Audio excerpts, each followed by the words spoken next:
Wow, we are back with Spilling the Anxiety. Now, if I'm not wrong, my last episode was in June.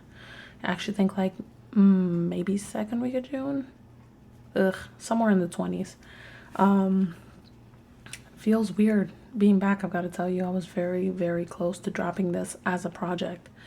Especially now, oddly enough, I'm actually about to start the busiest time of my life.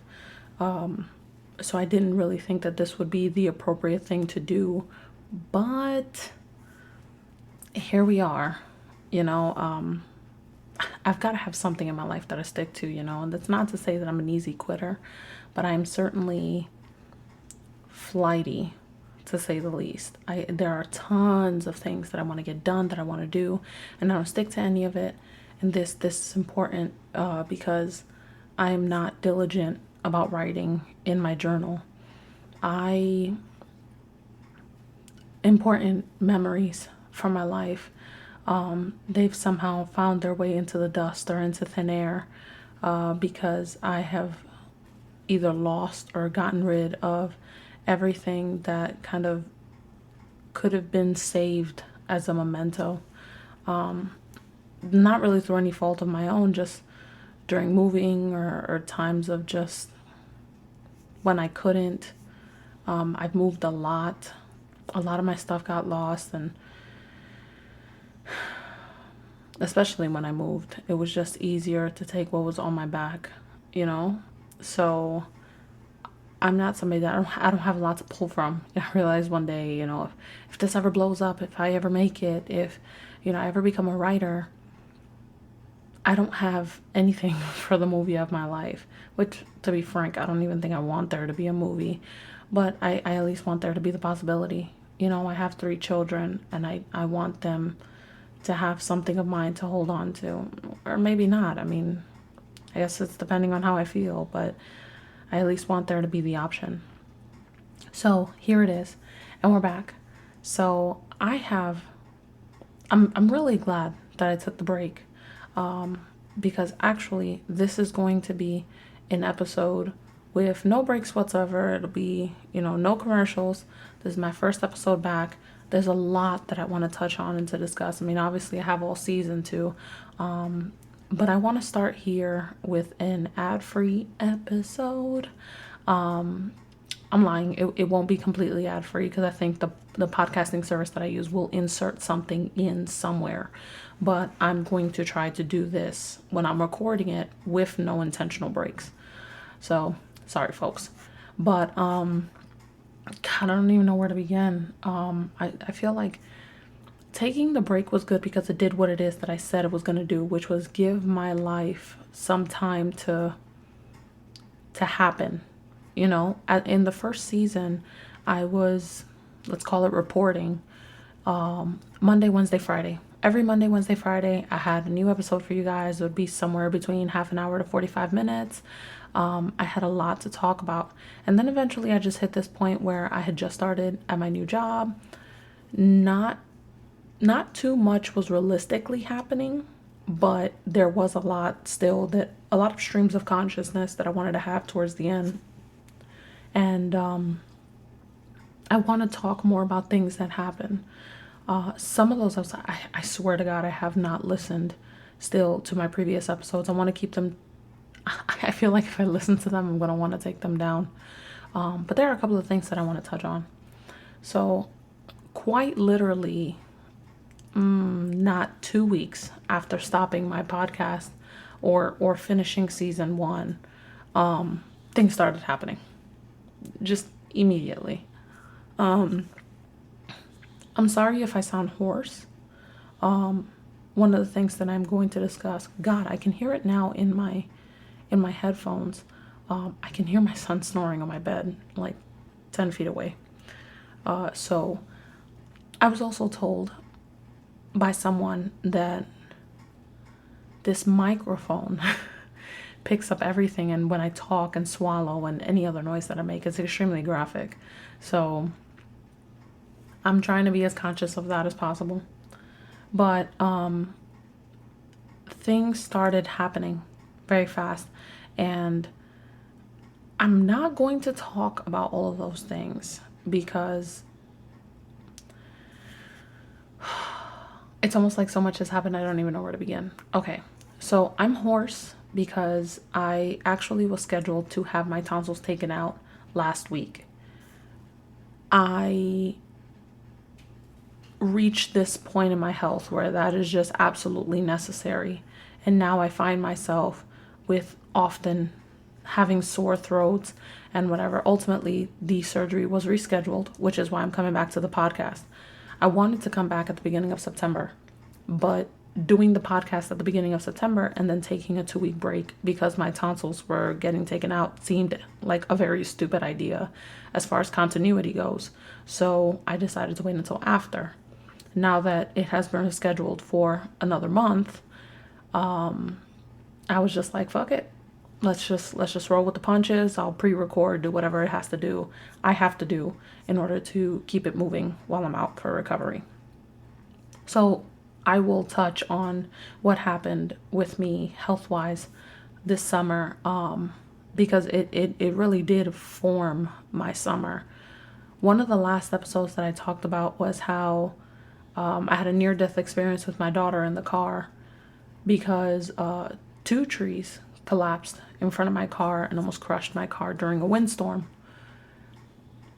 Suffice it to say, that was scary, but it actually ended up not being the only near-death experience that I had with that same child in my car this summer.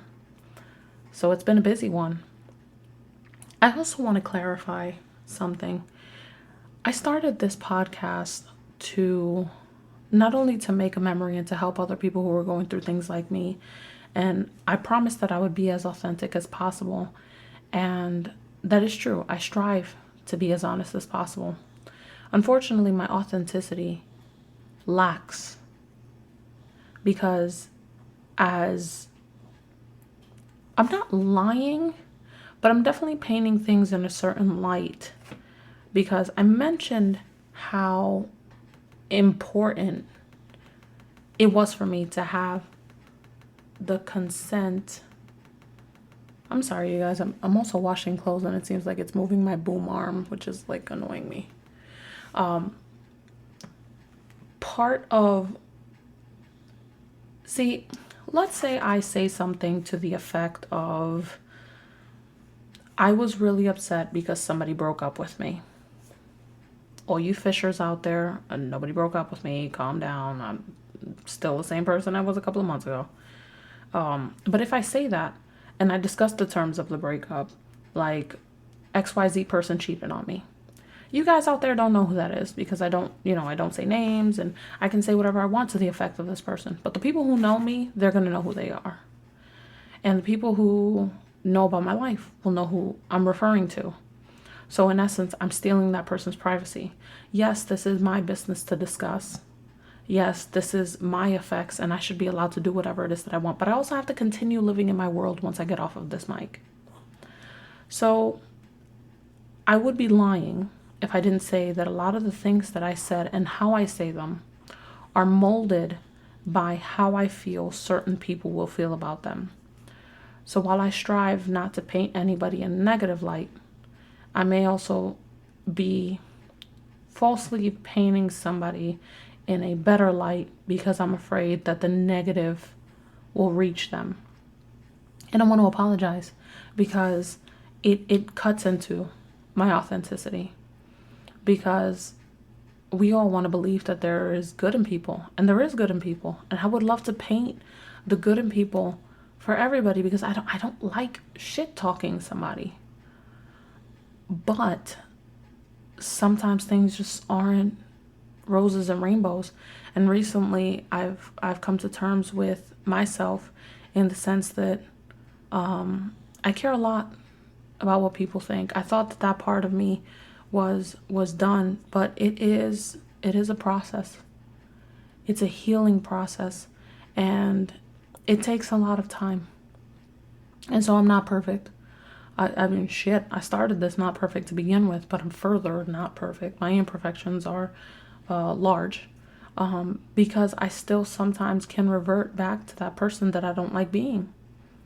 And I chose to say what I said. And it doesn't necessarily mean that it was a lie, but embellished. You know, there are certain things that I may embellish to protect somebody. And whether or not that person has earned my protection is irrelevant.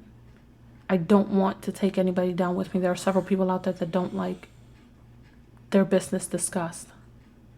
So in turn, I try to protect it as much as possible. In the previous season, I mentioned that one of my favorite quotes was by Barbara Kingsolver, that memory is a complicated thing. It is a relative to the truth, but not its twin. I very well could be telling things from my point of view and think that it is 100% true, and then see it from somebody else's and be missing pertinent information that may make what I'm saying false. I'm saying all of that because I went through an experience this summer where once I really sat down and I thought about it, I realized I had nobody to blame but myself. And while I do believe that the person I went through it with is at fault for things, I do think that they're unjust at certain points. Other points have caused me to realize that, in fact, sometimes all you have to do is sit down and take your punishment. So it will be a topic for another podcast, preferably not this one, because what I'm going to do is it's kind of going to be like an outline, like a table of contents for the things that I'm going to talk about moving forward. And I'm going to touch a little bit on each topic. But one of the topics that I was discussing with, let's say, a friend, a person who I have in common with the podcast world, is that everybody is the villain in somebody else's story, even if you don't mean to be. I think that I've been wronged a lot, but I'm also the villain in somebody else's story. And unfortunately, part of my healing process meant coming to terms with that this summer. So the beginning of the summer, God, where do I start? So the near-death experience that I had, well, first off, well, yeah, actually, that might be a good place to start. It wasn't the first thing that started happening this summer, but it was a big deal for me. I was T-boned right outside of my job with my daughter in the car with me, the same daughter that I was in the car with when the tree fell. And I've got to tell you guys, that was the scariest moment of my life, because the truth is, I didn't see the car coming. But I was in a rush. See, the street where I had the accident is a two-way street. 2 lanes per way. I was coming, from a side street where there was a stop sign, and on the first lane closest to my side, to the driver's side, a person stopped to let me go through because traffic was pretty heavy at that time. Now, I feel very stupid and very guilty for this accident because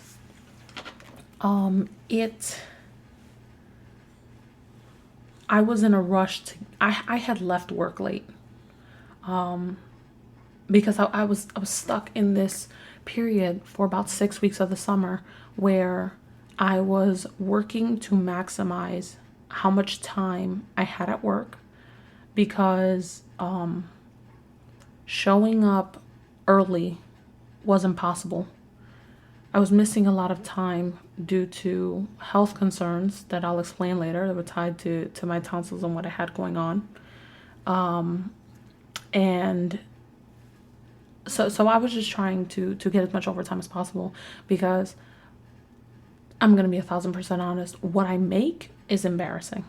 What I make per hour is embarrassing. So any amount of overtime that I could get, if I could skip a lunch break, if I could stay 15 minutes later, it meant a lot to me because I'm kind of living ass to mouth. I don't, there was just nothing else I can do. I went from a job where I was making $28, $29 an hour to making almost half that. And now,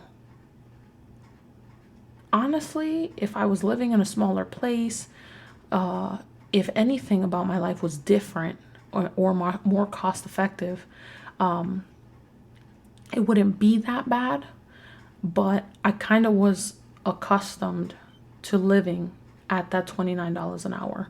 And when I say accustomed, I don't mean like getting my hair and nails done and, doing all this stuff. It's just the lifestyle that I was living supported that pay rate, meaning where I lived, what I drive, how much I spend on all of my utilities, all of everything. $29 an hour supported that. When that got cut in half, to be quite frank, it was more than what I was making with unemployment, but not by much.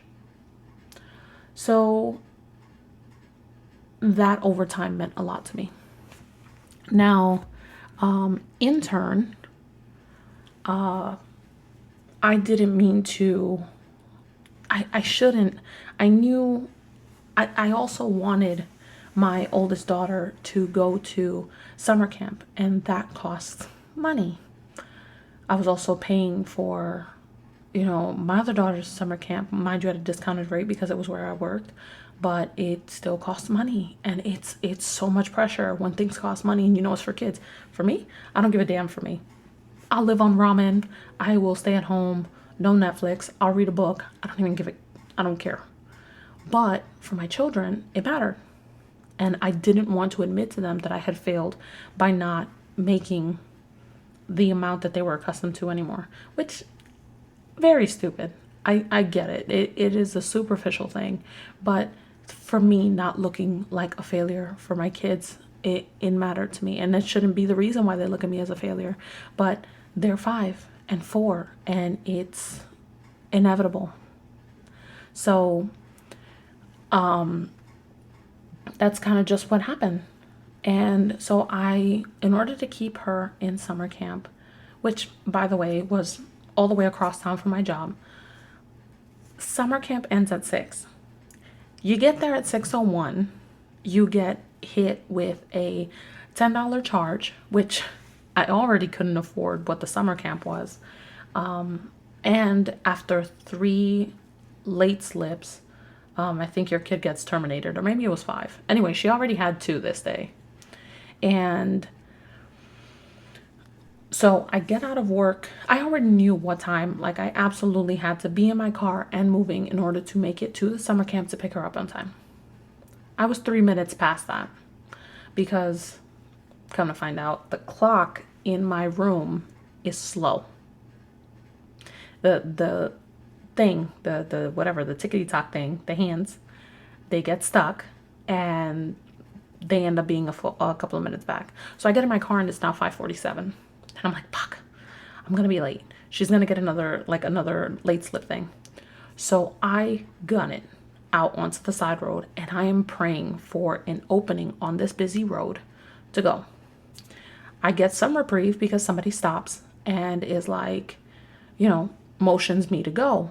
I check on my other side and I'm like, good, I can clear this. Soon as I gun to go, I look to my left and it hits me. At like 50 miles an hour, this SUV hits me. And mind you, so my son was still at home. And since my dad is at home with my son, I and my dad likes to go to the store. I left my car with him because I didn't have the time to take out the seats. So I've got my dad's car with me. And so now I'm in my dad's car with my 3-year-old, and there are no car seats in the car because I didn't anticipate getting into an accident.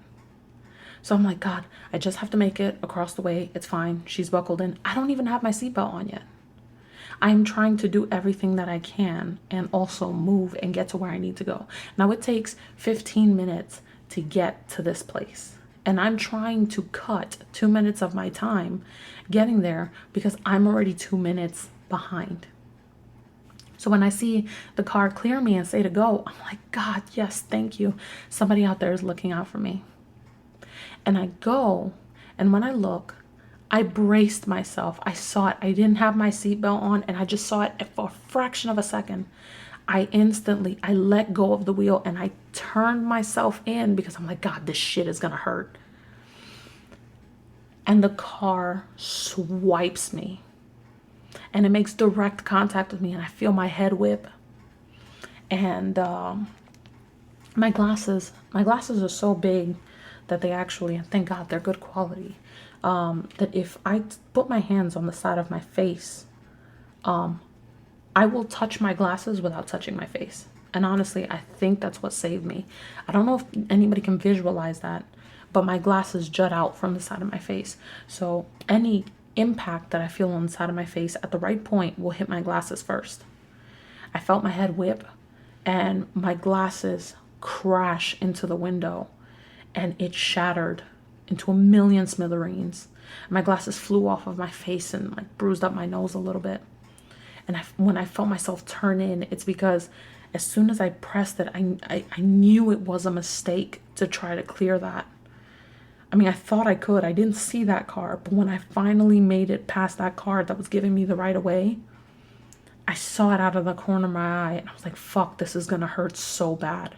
And I don't know if it makes me a good mom or a bad mom or just a normal human being experiencing something fucked up, that in that moment, I thought this is going to hurt before I realized my kid is in the back seat with no car seat. I don't know, I'm gonna get a lot of shit for that, but fuck all of you. You don't know what my life has been like. You know, not all of you, but the ones who are gonna say something. You know, she was buckled in. She came out fine. She actually didn't experience anything. She was buckled in, but I really wish she had had her car seat.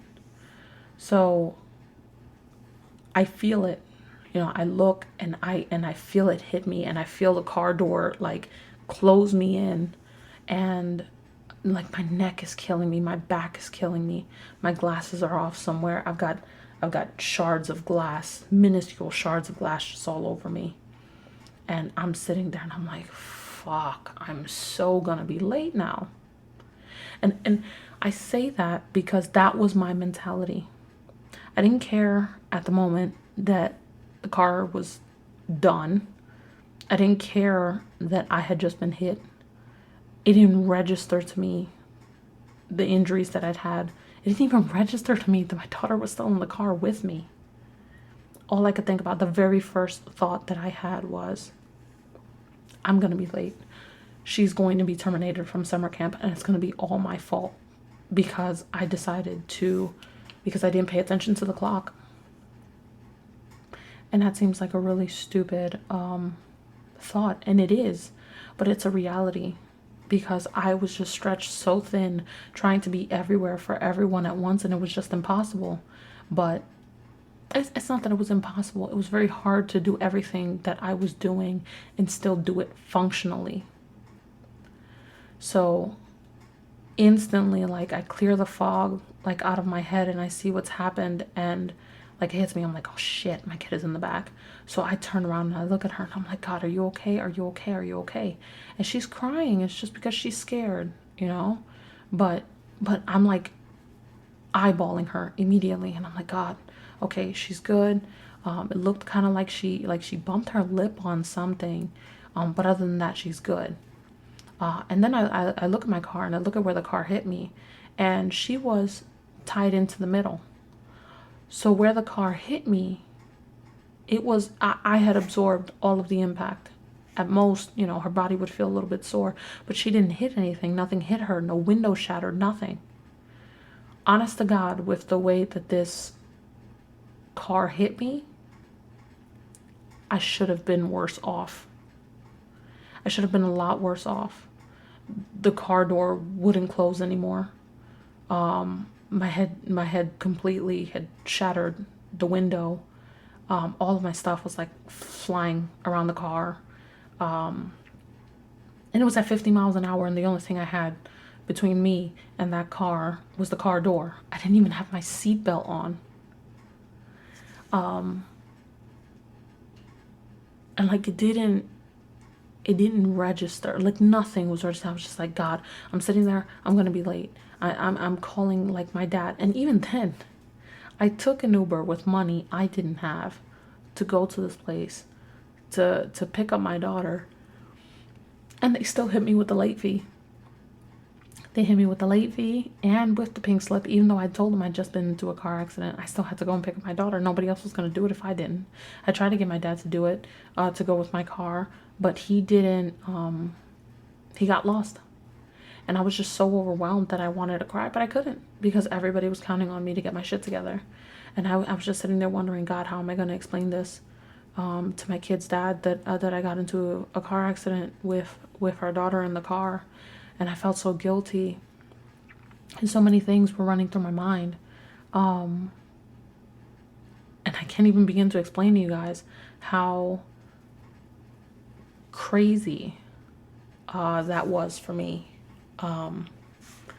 Because I also realized several other thoughts, which is, why couldn't this happen to me when she wasn't in the car? Because, not because, I was concerned that she was, thank God she was okay. But it's not because I was concerned about her experiencing that with me.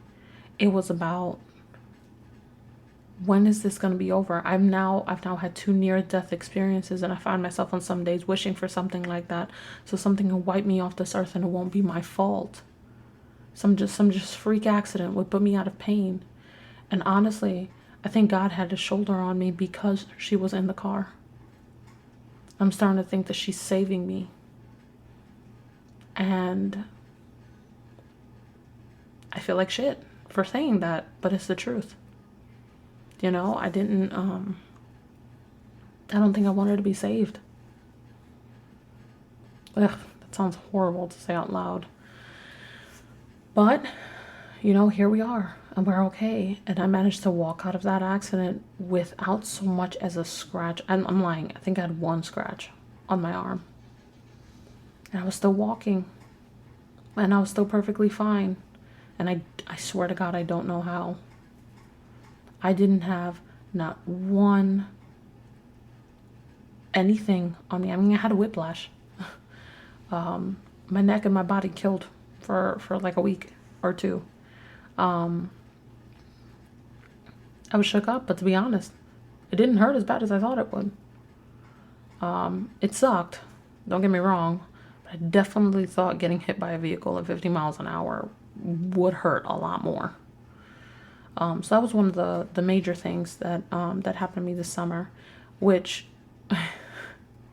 the funny thing is that it was inconvenient. The reason why I was racing to go to this place, I was racing to make it there, was because I was busy trying to be everywhere at once. And then the funny thing is that being in that accident took one of the cars in my household out of commission. So it just spread me thin even further, because now with everybody starting school being, back in session, my son now going to daycare, it was just going to put the pressure on even further. So it's odd how that worked out, but it is what it is, right? So now, before that, I had been experiencing very weird things symptomatically. It started with a sore throat, but like the worst sore throat that I'd ever had.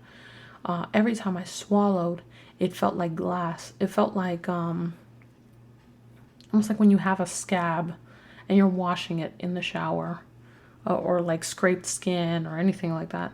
It actually felt like an active flap of skin was cut in my throat. And every time I swallowed, the spit was just rubbing that flap of skin. Very graphic, I know, I'm sorry, but that's how it felt. So, and this was maybe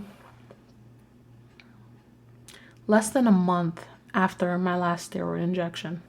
So I remember coming on here and talking about how, oh, I think it worked this time, like it was getting better, blah, blah, blah, whatever.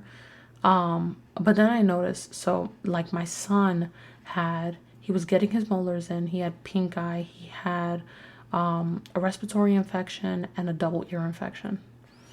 He was like going through everything. I mean, the boy had like 3 minutes to live.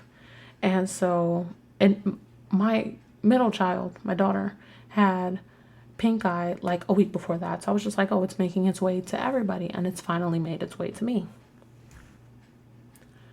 It was the worst sore throat I ever experienced. I remember it was a Saturday. And every time I swallowed, my eardrums felt like they were popping out. So I was just like, bump this. I gotta go and get antibiotics because I've had a double ear infection before and almost died. It was like crazy. I was like 17. I couldn't even touch my head. So I knew this was an ear infection. I go to the doctor and they tell me, we can't see anything in your ears. We can't see anything in your throat. And I'm like, what? No, there's gotta be something in there. I feel awful right now. They said, have you had a fever? I said, no. But it literally, like, it wasn't just I swallowed and I acknowledged that it was painful. Every time I was sitting there drooling like an idiot because I was scared to swallow, because when I did, it was like everything in me seized. So she's like, well, the way that you're feeling sounds like COVID. And I'm like, no, I've had COVID. That's not what this is. And she's like, well, you know what? You can get it differently. There's a new strain now, blah, blah, blah. And she basically told me she was 1,000% positive that I had COVID. And I'm like, well, what if the test results come back and it's not COVID? She's like, I highly doubt that. But then in that case, it's probably just a viral sore throat.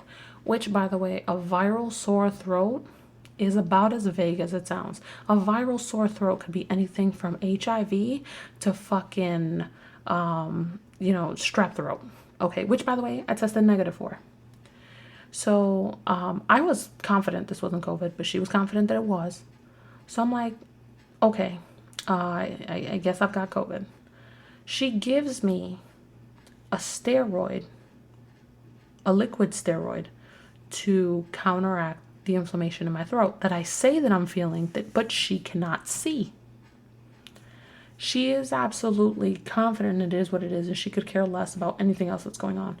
Now, I had a steroid injection in April, and I had a steroid injection in June, and then I have this liquid steroid treatment. Having been through so many steroid treatments, it effectively canceled out my immune system. I didn't know this. It didn't occur to me until after I'd already taken the second steroid dose that she had prescribed. And I sat there and I was like, crap, my neurosurgeon said not to take anything with steroids in it. What the hell is this going to do to me? I look it up and they're like, this can severely lower your immune system being on steroids. And I'm like, fuck. So the steroids that she gave me were good for 3 days. And then I noticed in 3 days, the pain is back. I take another dose. And that after that, that's when I realized that too much steroids can be bad for you. But within 3 days, the pain is back. And now it's not just throat pain. It actually feels like the worst tooth infection I've ever had in my life. So it's like I actually went to go see a dentist on emergency because I thought I had an abscess in my tooth. That's how bad the pain was. I make it through work. And then by the end, on my lunch break, I go in and I tell them to irrigate it. And they irrigate it and it hurts so fucking bad. I'm coming out of there, tears, crying, all this other shit. By the end of the night, I go back to the emergency room. This is my second time in 2 weeks. Or no, the second time in a week. I'm sorry. I go back to the emergency room and by the time I get there, they're looking at potentially a peritonsillar abscess because at this point, I can't even open my mouth without pain. So I'm sitting there now drooling like a moron everywhere. Can't even fix my mouth to spit into a cup. And I'm just crying. I'm crying. And they gave me the most morphine I have ever had in my life. And I was very, very appreciative to that nurse because, God, by the time she finished administering that morphine, I was on cloud fucking nine, laughing my ass off, mouth agape. All right, laughing with this woman. Because it's like my brain recognized I was still in so much pain, but my face was like, I don't give a fuck. So I was scared about what was going to happen. It actually was so bad. They gave me oxycodone to take home because I was in so much pain. Now, they did a CT scan and all that shit of my head, and they couldn't find an abscess. They took blood cultures. It's like, what the fuck is going on with this girl? And I leave the hospital. And so I'm already on a course of antibiotics. And it was just, I was just like, okay, so I guess, I have an infection. Sorry, y'all, I'm recording this late at night. So I start the antibiotics, and I'm just like, okay, well, it's weird that I would have an infection. I still have yet to sprout a fever, but whatever. So a couple of days go by. I think this happened on a Friday. And by, let's say, the ER visit happened on a Friday. The car accident happened either on the Monday or Tuesday following. So I was in the ER again. And then by Wednesday, they were calling me, telling me that I needed to come in. So the ER doctor calls me and she's like, hey, yeah, how have you been feeling? Have you experienced any fever, so and so, whatever? And I'm like, oh, nah, I've still been in some pain, but I think the antibiotics are helping. And I ask why, and she says, well, your blood cultures came back positive. And I'm like, for what? She's like, see, that's the thing. We really don't know. We need you to come in for further testing because we think that this might be a contaminant. Because you haven't had a fever, but blah, blah, blah, whatever. Now, when a blood culture comes back positive, because you have an infection in your bloodstream, that is sepsis. Okay, don't let anybody tell you different. And the feelings of sepsis can vary wildly till you'll have a very low temperature, very high temperature, blah, blah, blah, whatever. So I was a little bit freaked out because all I was hearing was you need to take time off of work.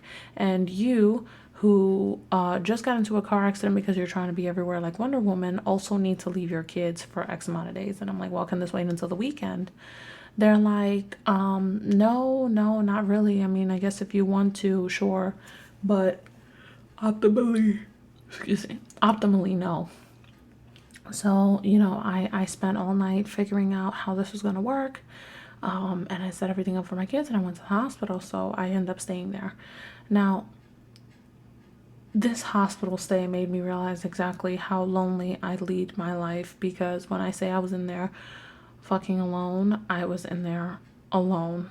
Okay. And I'm lucky. I had a friend to text while I was there, that made me feel not so alone. But it really was, how do you sit there and just, how do you ask for people to be there? And just, it was a lot. I was going through a lot. And see, I'm being vague about that because I really, really don't want to put other people's business out there. But it was just, it was a hard time.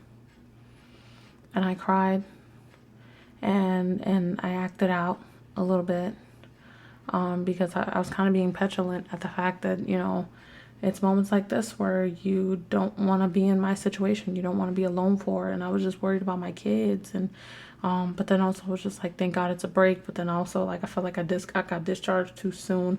Nobody can tell me what was going on. I mean, I had the, ENT wouldn't see me there. I was having problems with my adenoids. I was having problems with my tonsils. It was just a lot going on. And I felt like nobody really gave a damn. So I ended up leaving the hospital after a couple of days. I got so many antibiotics. It was ridiculous. I had the most wonderful access to pain meds. But, I ended up being okay and ended up being fine. And another bullet dodged, so to speak. And I go home. And then after that, I end up seeing like ENT, and they shove a camera up my nose and are like, hey, yeah, we think you're a good candidate to get your tonsils taken out. Now, For those of you that don't know, tonsillitis isn't the only problem that you can have with your tonsils, or recurrent strep throat for that matter. The biggest problem that I've had with my tonsils for absolutely ever is tonsil stones. They suck. They're gross. They are absolutely disgusting. They smell like the ass of the earth, and they live in your mouth. And it is literally calcified bacteria and food debris that lives in the crypts in your tonsils. That is exactly as gross as it sounds. I would not want my mouth near absolutely anybody after that information. So, that's where I made the decision to get in a tonsillectomy as an adult, which, by the way, I definitely took more lightly than I should have, because it is certainly no walk in the park, and I'm actually absolutely terrified to get mine taken out after everything that I've heard. Now, that is something that I'll be experiencing in about 3 weeks. So I'm hoping that it's not too bad, and I'm looking forward to letting you guys know what it's about, or what I experienced during that time. Oh God, what else? This summer it woke up a lot in me. It made me realize that there's just so much that I was called entitled. I was called entitled because I am the villain in somebody's story, and I will forever apologize for that, because I forged my own path into unhappiness. See, I'm a very sure person in my own right. I only need to experience, I only need to, let me not say experience, because there have definitely been times where I've eaten the bullet more than I should have, because I wanted to hope for the best. But deep down inside of me, to my core, I'm a very sure person, and I can love with the best of them. I can sit there and I can 1,000% say that this is something I'm going to stick to, that I'm going to do. I'm very bullheaded, for all the pun intended, that I'm a Taurus. When I say something is it, it's it. When I say I'm going for something, I'm going for it. And I know that that's contradictory to what I said at the beginning, that I was very flighty. I'm flighty because there's so many things that I can do, that I can experience, and I say I'll do something, and I can try something, but there are just so many experiences that I can do. But when I truly and honest to God want something, I'll be there for it. And I realize that has caused me to, I don't like admitting that I'm wrong. Even when I apologize, or even when I argue, I make very sure to only say the things that I mean, because I hate apologizing. I do. I swear to God, I do. I do not. It's admitting that I'm wrong, and I don't like admitting that I'm wrong. I will, but God, you better pull some teeth to get there, because I very rarely feel like I'm wrong. I will listen to your point of view, and I will concede to any place that I'm wrong, but I just don't like it.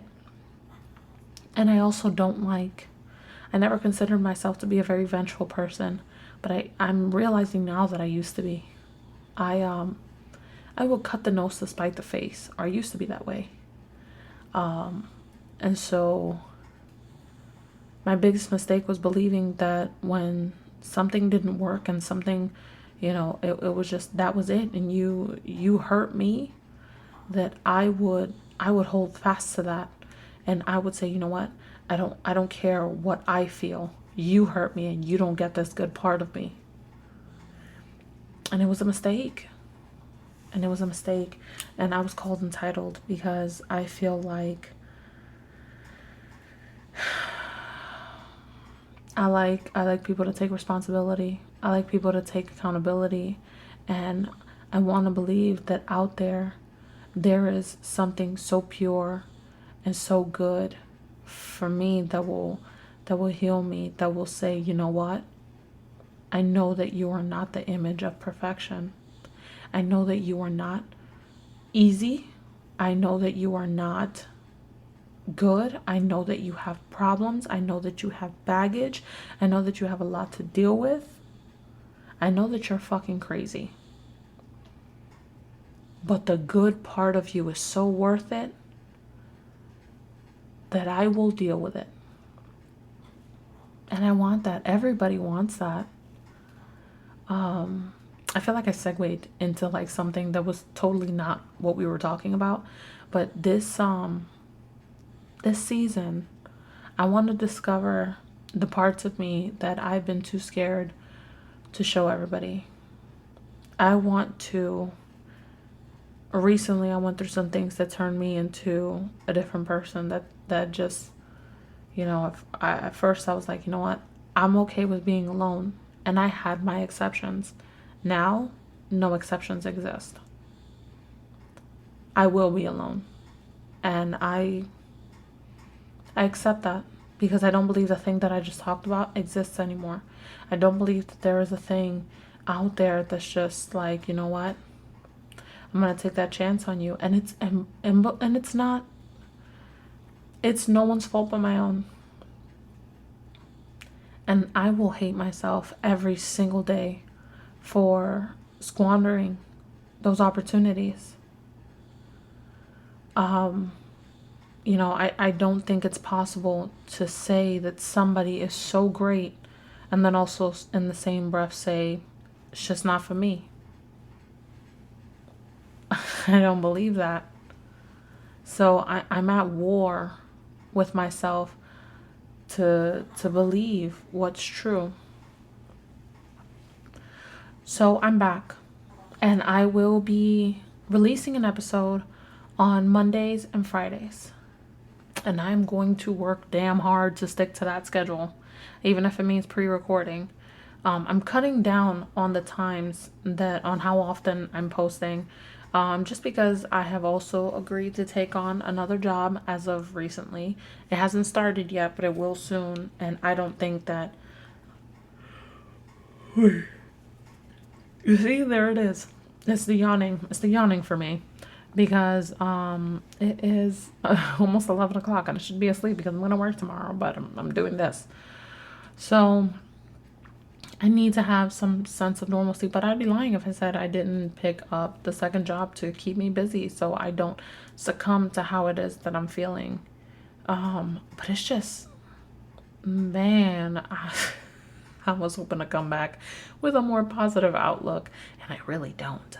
So there are a couple of topics, and for next episode, for Friday's episode, we are going to discuss how everybody is the villain in someone else's life. So with that being said, thank you for listening to me talk for 50 minutes straight and to discuss some of the things that happened to me this summer, and other things that I'm going to go into detail for. I want this season to be all about exploring, because I feel like I've learned things about myself that I want to explore. And I think that everybody should explore too, the possibility, because when you clear the fog and you start to see things a little bit more clear, no matter how bad things are, you need to look at things for how they came about. You need to accept your responsibility, and only then will you be able to realize why things happen the way that they do. And before this episode wraps up, I want to give a very special good luck to a friend who is taking a very important test on Tuesday. So that being said, good luck. And everybody, please be sure to follow me on Instagram, Twitter, and TikTok at @PowHerPoetry. _poetry. Sorry, I got my own shit wrong. And hopefully soon I can start back up with my articles for blogging. I know that I promised at the beginning of the summer that I was going to keep up, but y'all stay in for the season, because y'all are going to find out a lot of shit about why I didn't stay caught up. Stay tuned for just about everything. So until Friday, bitches, have a good one.